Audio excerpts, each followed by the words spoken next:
Hey everybody, it's Pixel, and today I'm going to be making a 5-ingredient, no-bake, throw-together cookie.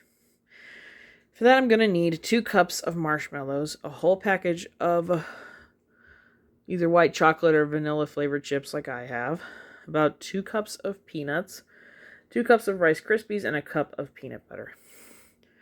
Pretty simple, right? And this should be relatively simple. First of all, we're going to pour the white chocolate into a microwave-safe bowl.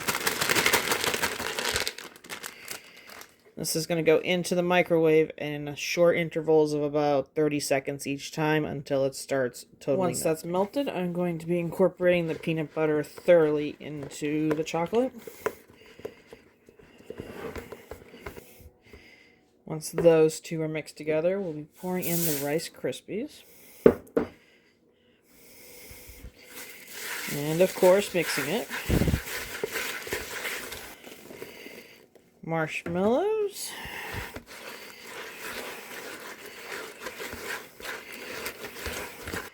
And last but not least, the peanuts.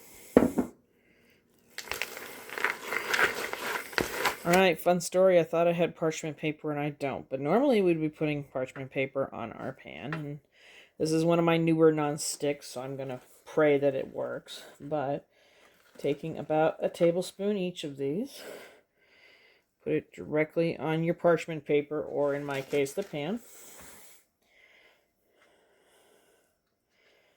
And these are going to be going into the refrigerator for about an hour to make sure that the chocolate hardens back up. We'll have a nice little Rice Krispie treat. Alright, our no-bake cookies are nice and cold and ready to try on out. I only got to say that these are really good. I like the little flavors that everything in them gives them.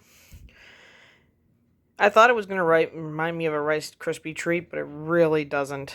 And I'm pretty happy with that. It's a nice new little flavor. I know you can take a lot of the marshmallow in it, but that's okay too. And, you know, these are just if you need to throw something extra together for the holidays or just have it for dinner. These are great little dessert. Anyway, before I eat more of them, leave a like, leave a comment, tell me what you think about my cookies, and I will see you next time.